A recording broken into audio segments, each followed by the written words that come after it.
Hi guys, hello guys. If you're able to hear me properly, please send me a wave. Hi everyone, hi.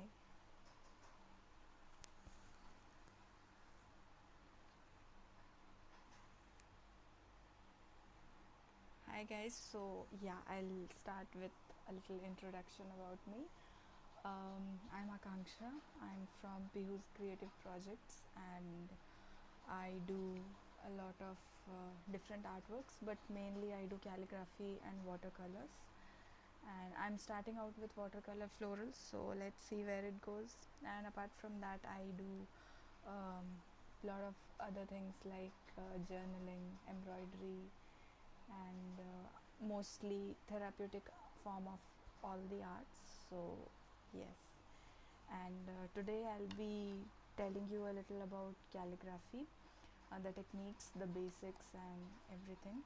So yeah, the things you will need is brush pen if you have brush pen, or else you can use the simple pencil also. And if you have watercolors, so I'll be covering the blending part also. Okay, my voice is too low.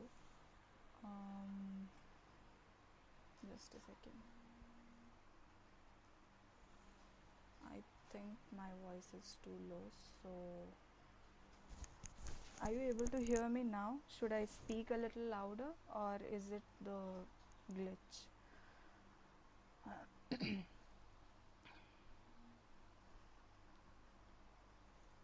Just let me know if.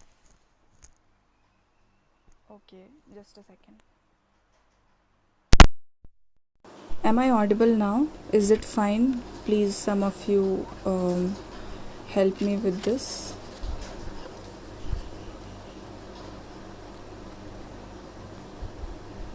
Someone wave if I'm audible now.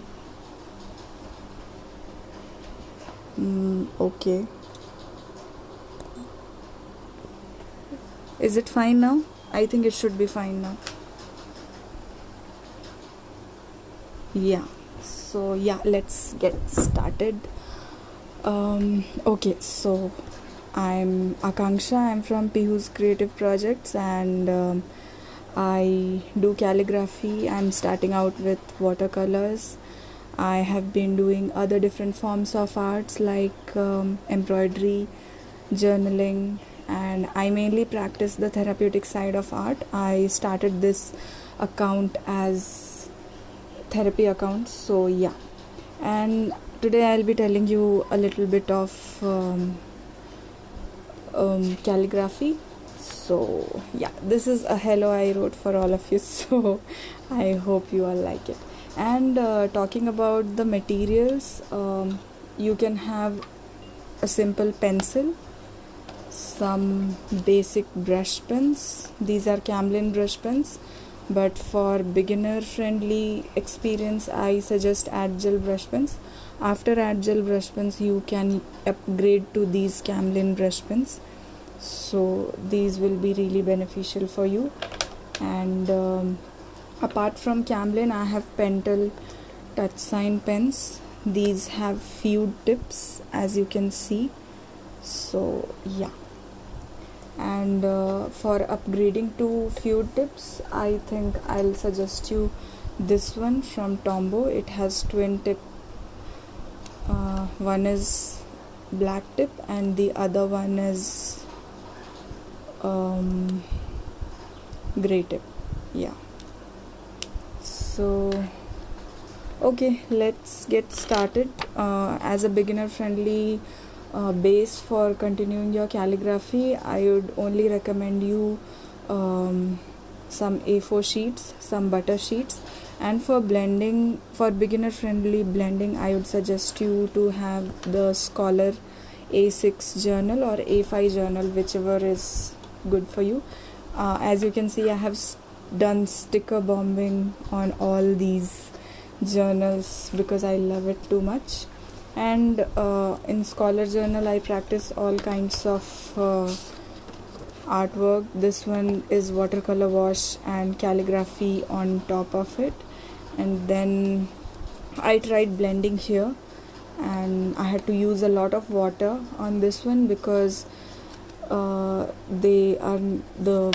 pigments were not really soluble, but I think it went well, and the backside is not bloated much. So yeah, these are the watercolors which I have tried, and this is dip in calligraphy which I did here, and it's fine. I practiced some florals. These are some more blending, and this one is acrylics, so it's great with acrylics too. This is also acrylic. These are chalk paints, so you can apply chalk paints too. These are also chalk paints. So this journal is really good for beginners. You can try all sorts of medium, just don't overdo with the water. As you can see, I have done journaling also, so it's taking well everything. So I think this journal is something which beginners can definitely go for, and there are different sizes available, so you can go for those. You can check on Scholar's website. And yeah, let's get started with the basics first, and then I'll tell you about flourishing and blending. So before going with basic drills, I prefer to go with muscle memory drills, because according to me there are few things which one should remember. Technically, you should be knowing pressure techniques, the pressure variation techniques in calligraphy, and practice. So yeah, I'm sure most of you might be bored of hearing to practice, but yeah, practice is the key, and building muscle memory is important before practicing your basic drills, because many people are not able to get hold of brush pens. It gets a little bit wobbly, and you're not really able to adjust with the flexibility of the tip in the brush pen. So in order to do that, you can practice these muscle memory exercises. So these are basic muscle memory exercises. You can just draw lines, and you can start with slow speed, and then you can slowly increase it.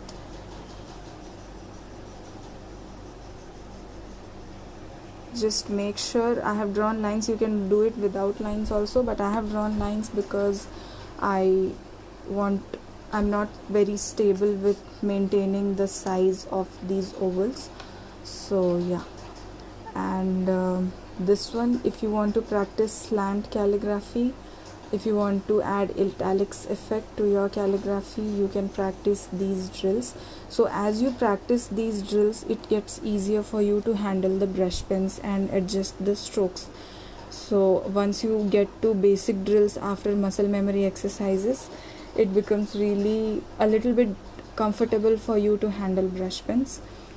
And this is how you can make a wider grid and divide it diagonally, and start from a bigger oval and then slowly reduce its size. You don't really have to speed up the process initially. You can start with a little bit.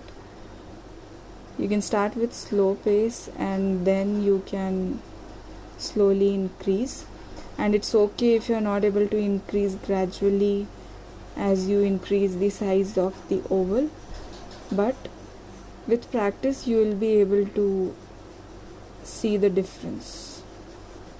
So these are some practices that you should do before practicing your basic drills, and also these are the drills which you can practice vertically.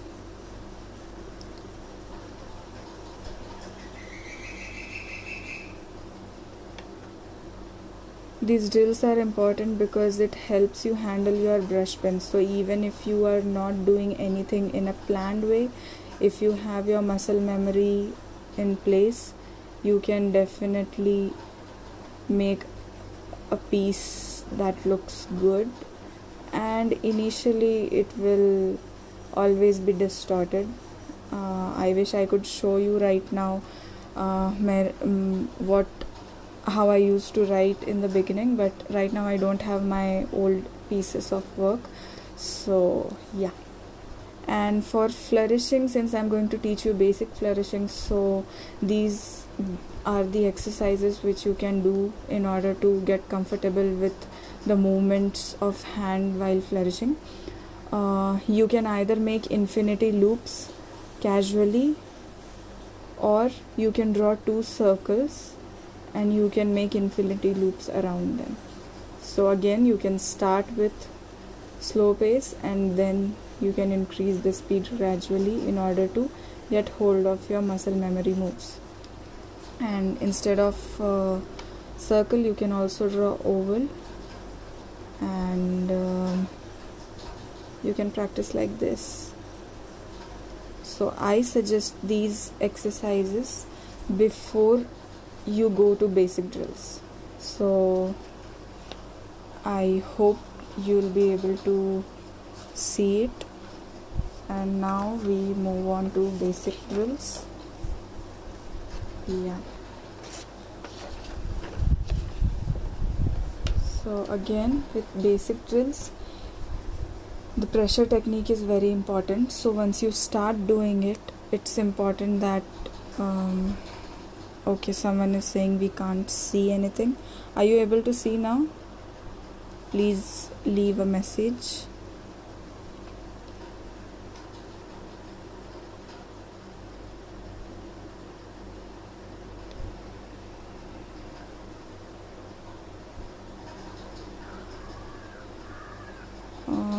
Yeah, okay. So yes, for basic drills, like I was telling, there are few things very important for you in order to get hold of calligraphy in the beginning. The pressure variation, the muscle memory are 2 technical things which you can do, which you can practice every day before starting to write words or letters. And patience and practice, again, they are really important. I see so many people freaking out over the time-lapse videos, and they feel like they are really lagging behind, but it's not like that. They, first of all, it's a time-lapse video, and then they have practiced a lot. So if you see a real-time video, you'll know how slow you have to move in order to be able to get those flourishes and such kind of finishing in letters. So yeah. Someone is asking, we have to write. Okay. If you want, you can write, otherwise this video will be there for next 24 hours, so you can take notes later also. If you have the materials with you, you can write now. For basic drills, you can do pressure variation exercise first. So this is called downstroke. So first you have to make a thin line and gradually increase the thickness.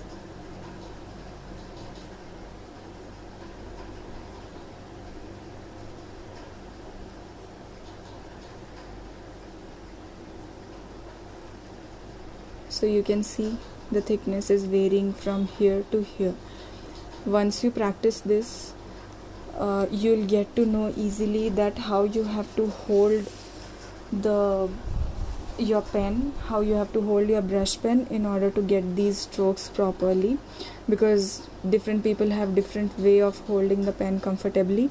So I think when you do this exercise, you will know how to hold the pen. Okay, what kind of pen is this? These are brush pens. These are Camlin brush pens. However, this is not something you should be using when you are starting out in calligraphy. These are Adgel brush pens which you have to go for. And okay, now this is upstroke.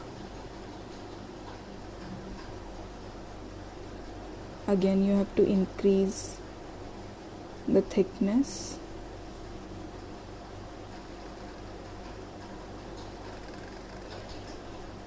So you can see the thickness is varying, and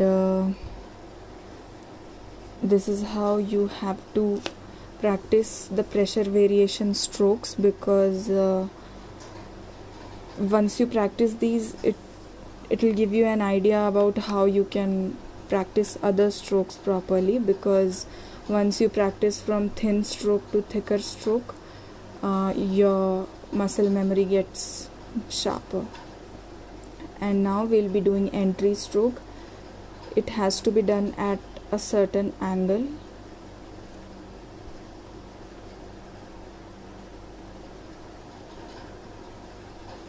So these strokes are called entry strokes because this is generally you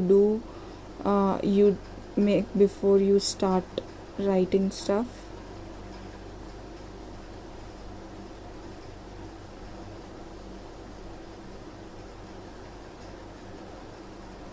Yeah, so these are your entry strokes. And now we'll go for overturn.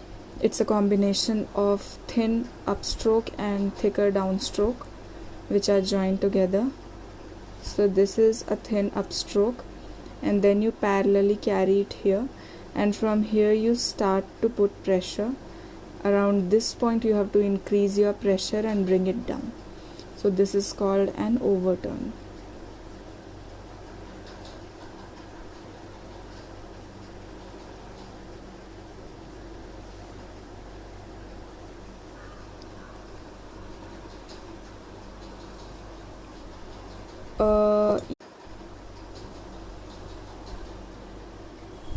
Okay guys, now we'll go for underturn.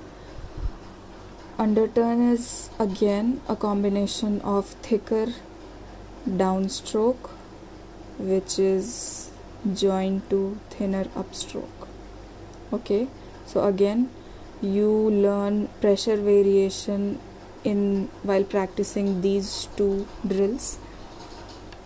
Around here you have to start decreasing the pressure so that you are able to make transition from thick to thin stroke.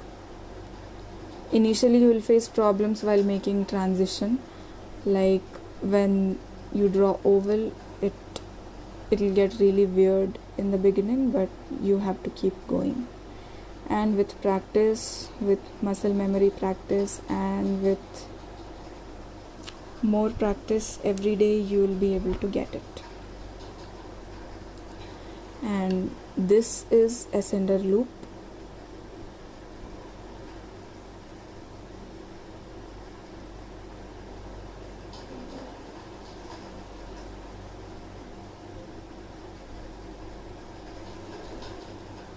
So it's like a thin upstroke starting somewhere in the middle, and then it gets converted. You have to make a transition from thin to thick here, and then you have to increase the pressure and bring it down. So this is ascender loop because it is ascending from the middle point. And now we'll go for descender loop,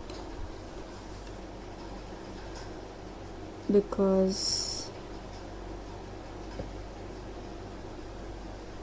you can see I apply the pressure over here and then it reduces around this part. Okay, so this is your descender loop.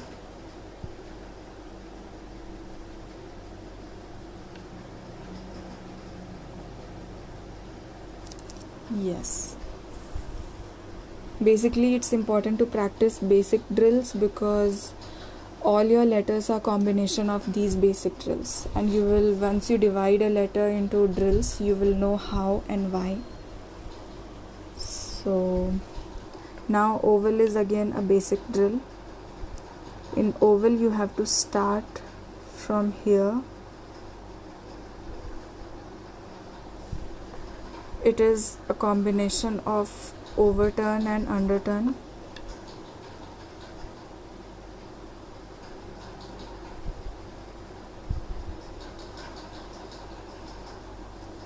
You can also draw a slant oval. All your downstroke have to be thicker and upstroke have to be thin, but you can change it based on what kind of style you are choosing to practice. So yeah, and now we'll go for compound loop. It is again combination of overturn and underturn. So it goes like this, then thin stroke, transition, thick stroke, and you can continue for some more time, but initially you have to make only 3 lines. Yeah, so compound loop is important to give your muscle memory a little more fluidity. And understanding pressure, you can practice this exercise. It personally helped me. It was not mentioned in the worksheet or any sort of book that I referred or training which I took, but this has personally helped me to understand the pressure. You have to make continue ovals like this.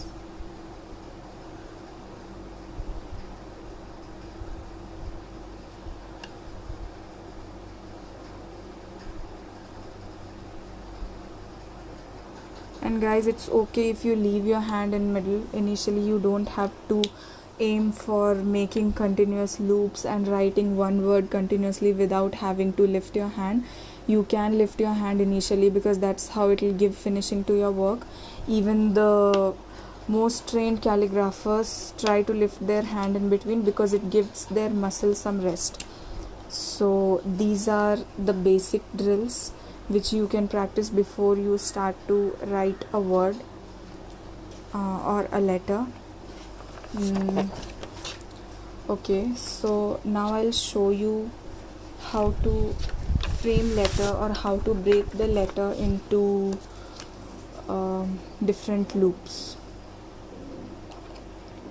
Okay, so for example, if we are writing A will be the combination of an oval and a downstroke and an entry stroke. Okay, so someone is telling that can I show the whole paper again? Yes, sure, just a second. So are you able to see this? This is the whole paper. These are the basic drills which you have to practice. I hope you have seen. So we'll go over this one. Yeah. So this is how when you combine oval and downstroke, you will be able to write A. Yes, and when we go to B, it is a combination of downstroke and an overturn, or simply you can say oval. Alright, so when you combine these strokes, you will be able to write B. So that's why it is important to practice your basic drills first and then move on to any other complicated letters or words, and then you have to move on to flourishing and other elements of calligraphy. So yeah, if you guys have any questions you can ask, or else I'll move on to different, since I cannot cover all the letters right now because we have very less time right now in this live. So yeah, and those of you who already know the calligraphy a little bit, I'll tell you how to add shadow effect to your letters. So shadow effect, suggest good exercise book or give worksheets. Yeah, I do have worksheets, but it doesn't include the letters. I'm still working on it, but guideline sheets I do have. They have grids of different sizes, different angles, so I provide them to my students who take up online or offline workshop from me. So those guide sheets I have.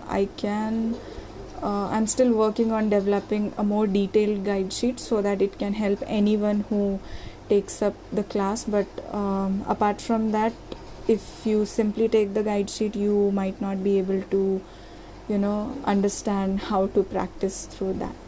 So yeah, but if you have any doubts, please do feel free to reach out to me. I'll add my account here, just a second. Who's creative projects. Yeah, this is my account.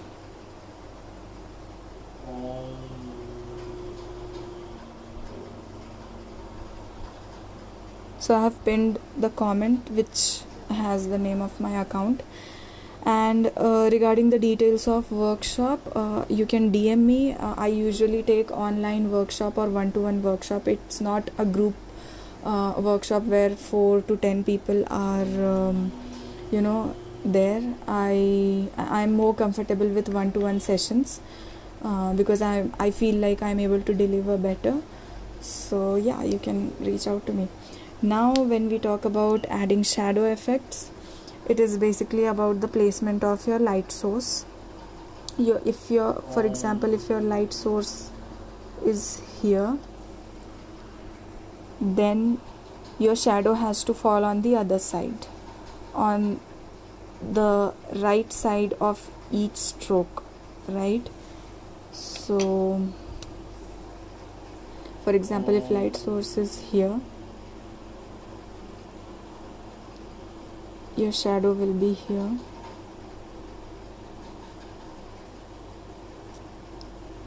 and it will be here. So you can see how the transition is taking place between the shadow.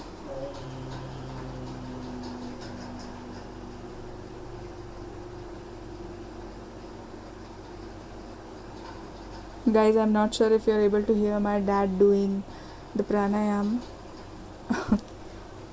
I hope it's not disturbing for you. Okay.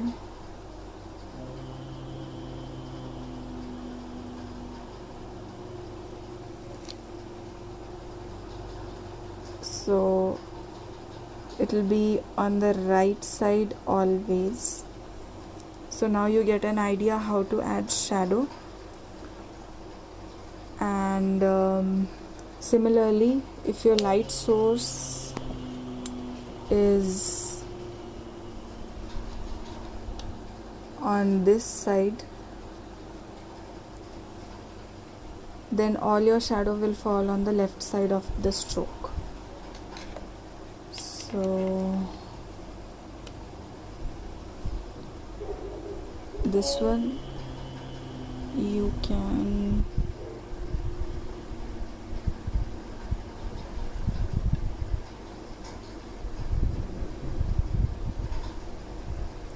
remember, you have to hide your shadow during when you cross the transition zone.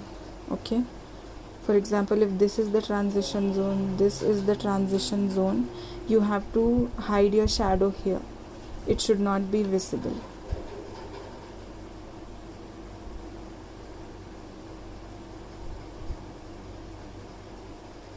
Similarly, this is transition zone.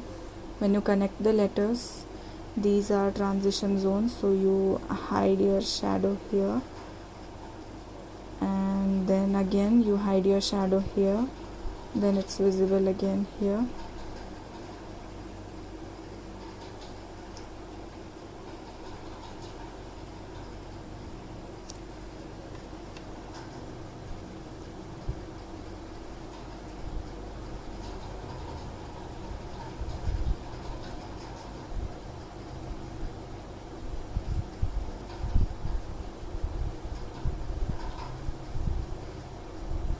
So all your connecting zones and transition zones will have will not have your shadow visible.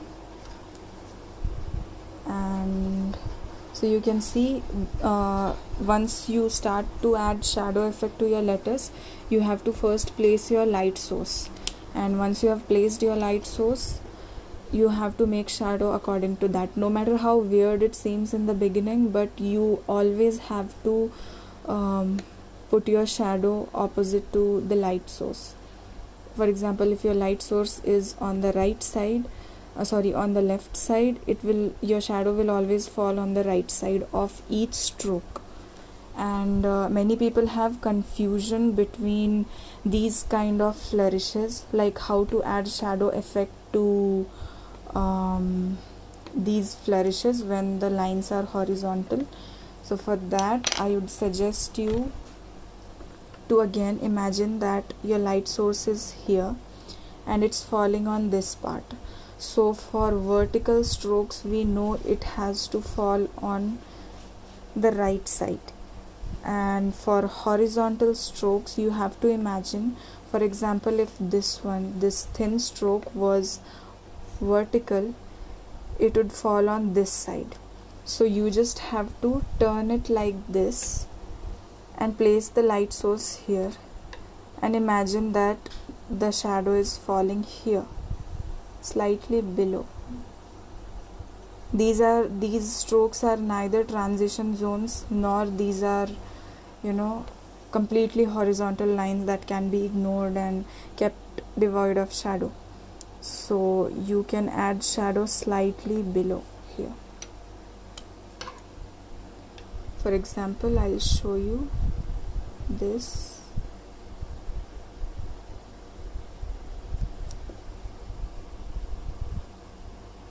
So here is the transition zone. The shadow will not be visible here. It will emerge again from here. And just like you have continued your pen like this, the tip should remain thin and it has to thicken this way. So now you can see. Similarly, if the light source is this side, the shadow has to fall on the left side. So if you make this line into a straight line, then the shadow will fall on this side. So now this line is bent like this, so the shadow has to fall below it.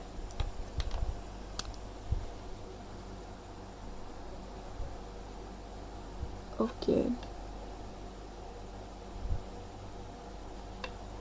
Sorry, the shadow has to go above it. I'm sorry, I got confused. So this is how you get confused when you practice shadow effects. And yeah.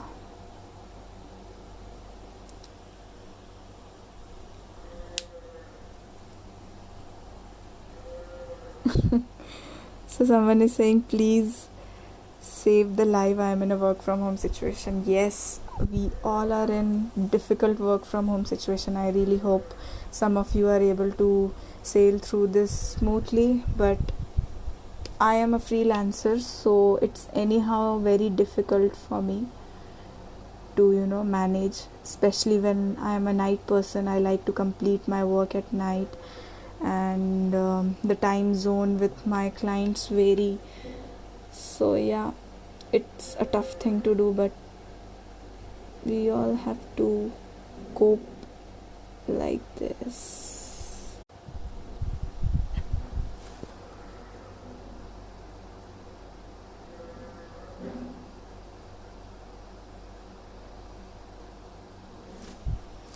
Okay guys, so this was the shadow part, and now we'll move on to blending. I'll show you how you can blend easily on Scholar journals. So I'll show you some of my blending works. So yeah, in this one I have used normal Camlin brush pens. and I haven't used it directly. I rub it on a surface, a smooth surface from where I can lift it, and then I do that. And this one is again blending work. These are the background, the watercolor background which I have created. And yeah, so I'll show you how I prefer to blend.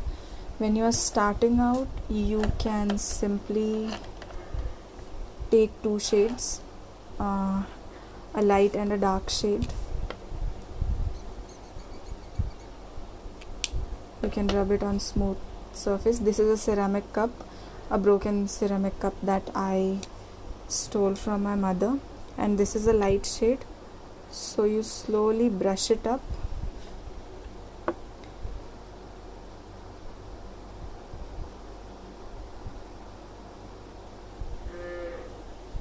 Priyanka is asking, is this journal from Scholar Store? Yeah, this is a Scholar Store journal that I bought some time back. So you can see these hues. This is really nice. And again, you can lift the color once again, and you can see the effects. This is how a basic style of shading and blending.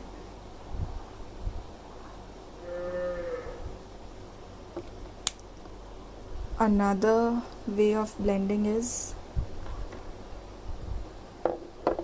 you can, just a second, you can take few colors you want to blend.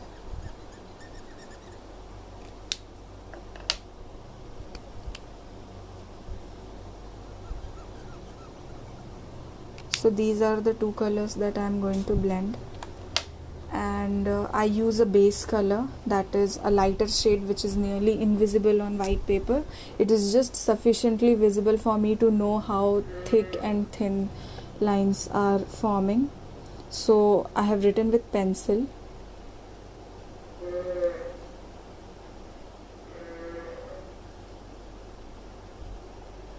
So you can see this is really light. If I add any other color on top of it, it will not be visible at all.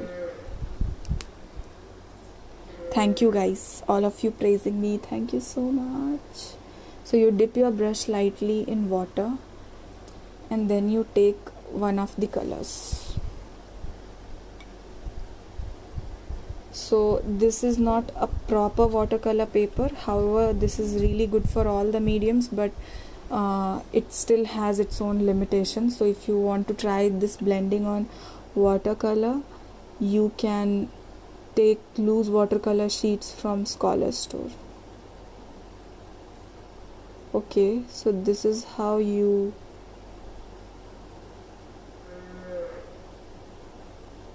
keep doing it until the shade. And now you can see I have taken another color, and then I'll start adding from here.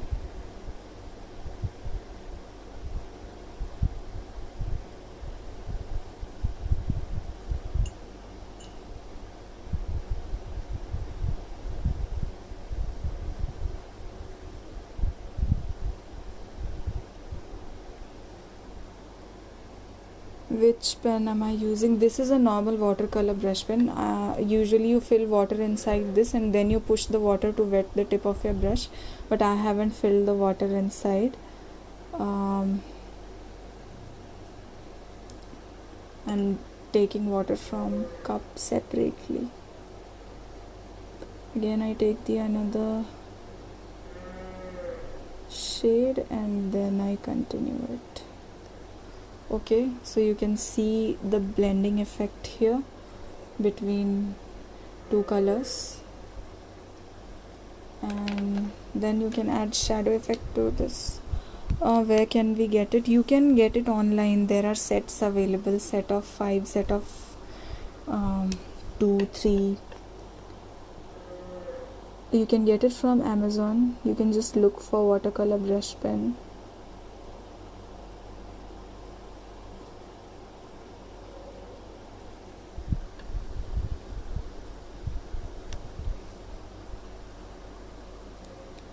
So you guys see, this is how I can do the blending here.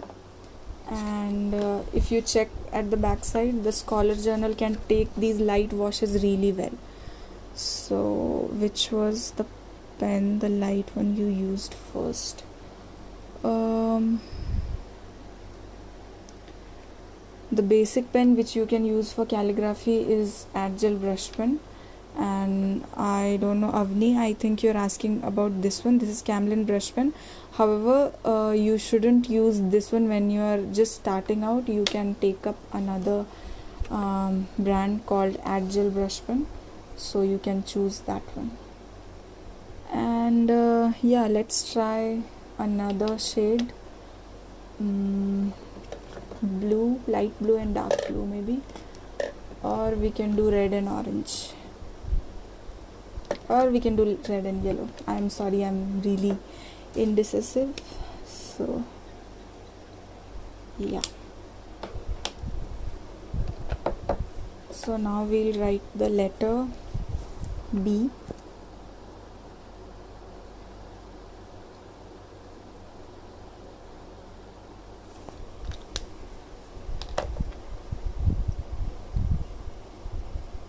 Again, you dip your brush pen lightly and then you start making it.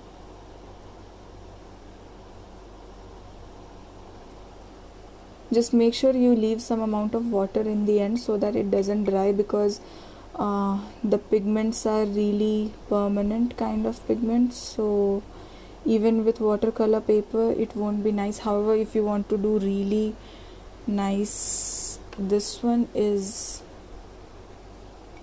a watercolor brush pen.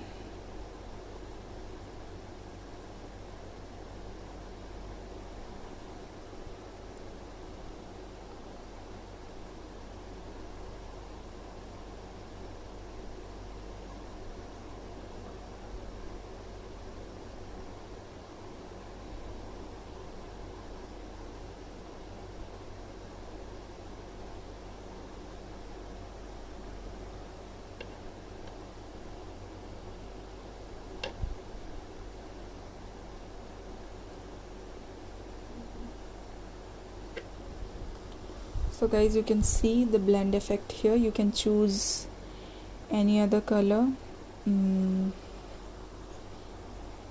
This is a watercolor brush pen, guys. You can open it like this. You can fill the water in this tank and then you can use it for watercolor as well as calligraphy. The tip is quite thick, so I don't use it for watercolor calligraphy practice. But yeah, the base pen which I am using is Tombow ABT. The shade number is 291, and I have another one, Tombow shade number 800. So these are nearly invisible, so I use them as base. I got it individually from Ayush Paper. You can get it individually from any store such as Hindustan or any other store. Okay, now I'll tell you a little about flourishing. Somebody please give me a name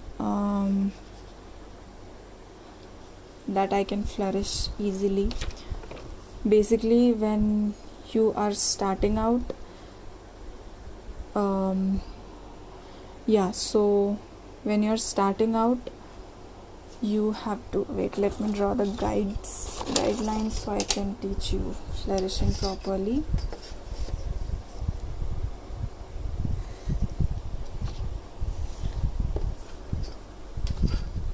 Okay, so we have names. Okay, Mihika. Where are you placed? I am placed in Chennai. I am not a native of Chennai, but I have been staying in Chennai for a long time. Okay guys, so we'll go for the name Mihika. First of all, you have to plan your piece accordingly. For example, if I am writing Mihika, I'll not straight away write it here. I'll write it separately here, and then you can see that I have divided the word into 4 quadrants: upper, lower, left and right. So basically what you have to do is you have to balance your piece. You have to divide your word according to the quadrant, and then you have to balance the piece using flourishing. You can add flourishing in the starting, you can add flourishing in the end, you can add flourishing in these kind of loops of H, you can add flourishing in K, you can also add flourishing in the downstroke of K like this.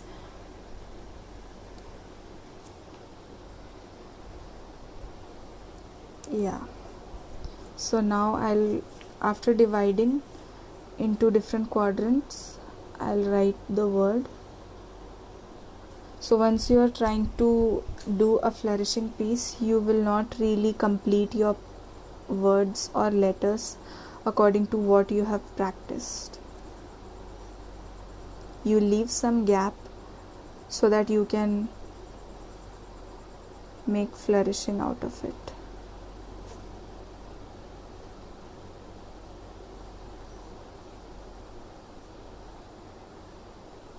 So K, I could have taken K from here, but I like to leave it here. Okay, so I'll just rub this.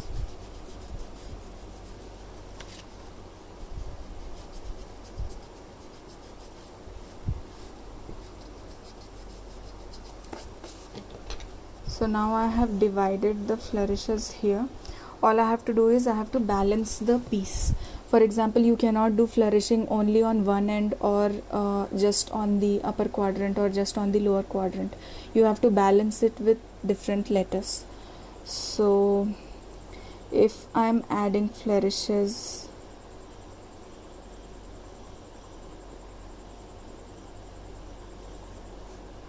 in the starting like this, so I have a little bit of gap here, and I can't really do flourishing with H without making it look awkward, because there is, the way I have written, the gap is really less between M and H. So I'll take up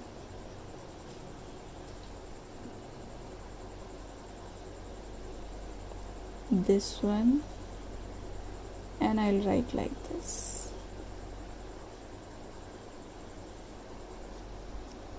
Okay, and since you have done it in the starting, it's fair if you do it at the end also. A small flourish. Remember, whatever flourishing you do, it should not make it look distorted. It should not hide your letters. It should not make the reader confused about what you have written. So these are the flourishes of upper quadrant, and if you want to add something down, in order to balance it, you can add like this. Alright, now I'll take some other letter also.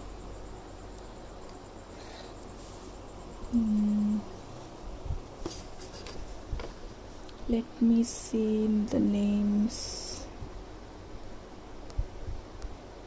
Okay, I'll go for Bulbul, or yeah.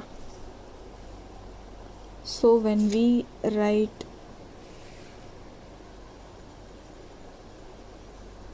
Bulbul, you can add flourishing here, you can add flourishing here. There are no letters that fall in the lower quadrant, so you can consider expanding this and extending this till here and continuing like this. So yeah.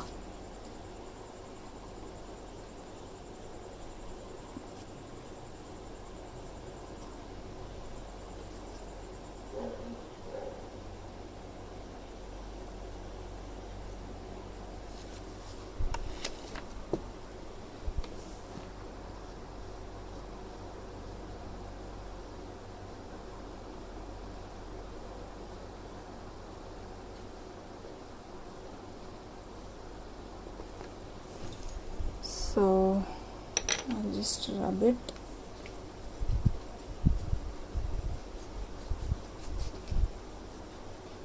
I haven't learned flourishing from anywhere, guys, so this is just my casual way of planning the flourishes in my piece. Yeah, so you can divide this word again into different quadrants.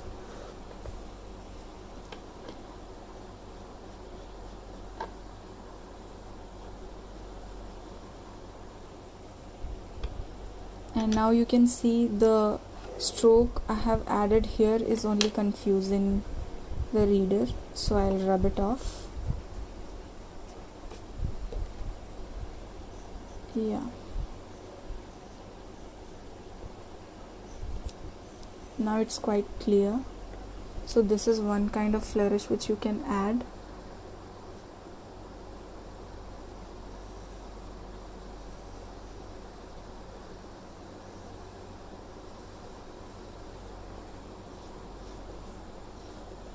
So there is a whole lot of space in the upper quadrant, and there are no such letters which you can extend apart from. In the beginning we have already added the flourish here, so we'll probably have to do something to balance the lower quadrant again. So this one is enough for the upper quadrant. You can extend the last L.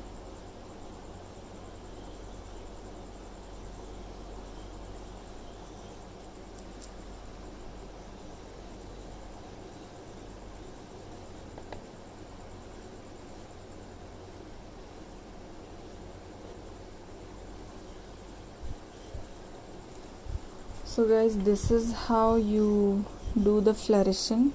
And okay, I think we have some time, so we can do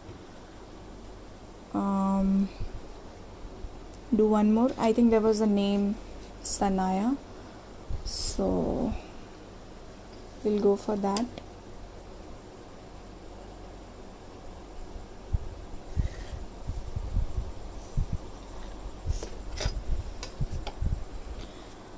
Priyanka wanted to learn this, so yeah, I'm glad, Priyanka, that you're able to find something useful here. So yeah. Okay, so Charmi has suggested a name Jash. Okay, she has been suggesting that since such a long time, so let's do Jash. And when we write Jash,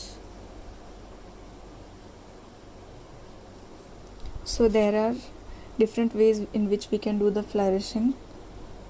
First of all, in this stroke, then through H,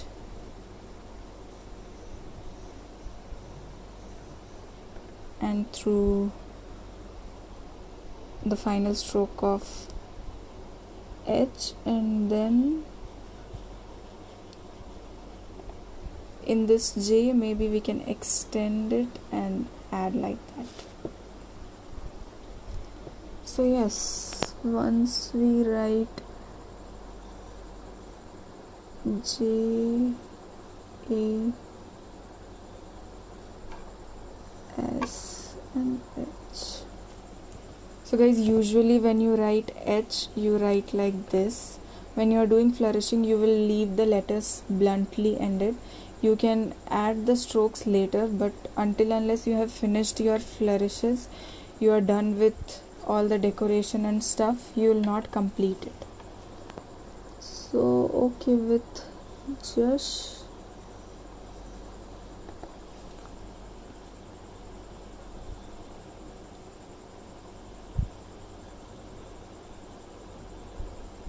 So this is how we have balanced the piece here and here, and now we have to balance the upper quadrant.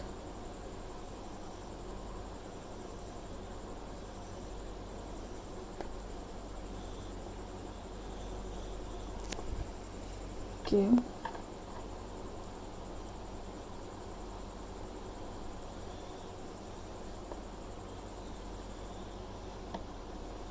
You just have to use all the space available to you in a very smart way, and then you'll slay your flourishes very easily.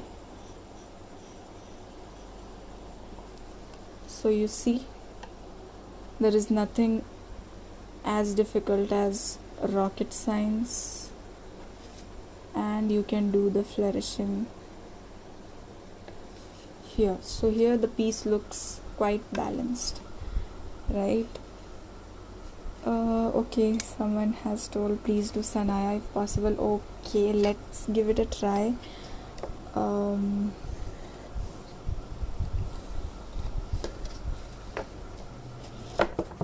Ouch, sorry. Okay, so we write Sanaya.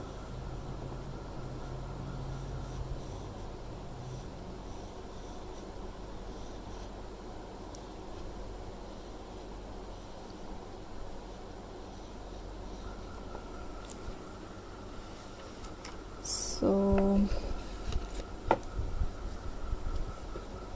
yeah,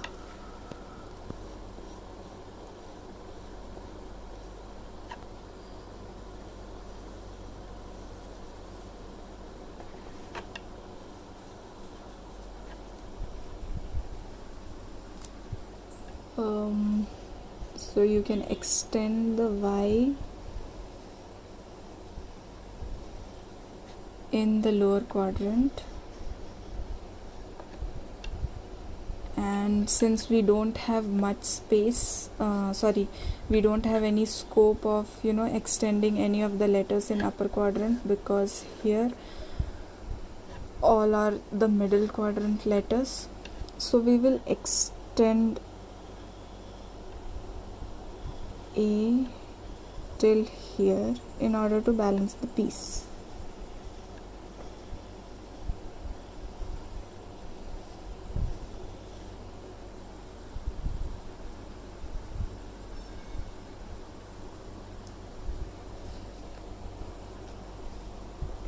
So yeah, I'm really sorry Avni, I really wish I could write Fiona also, but we have only few minutes left, so I won't be able to cover it up.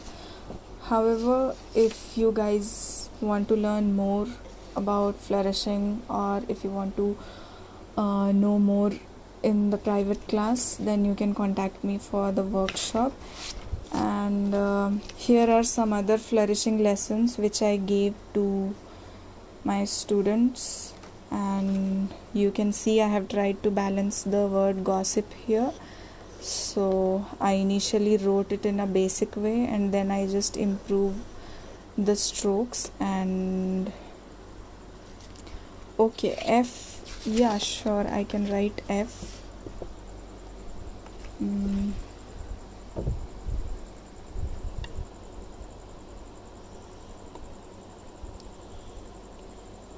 So this is the basic F. You can extend it till here, and yeah guys, only few seconds are remaining, so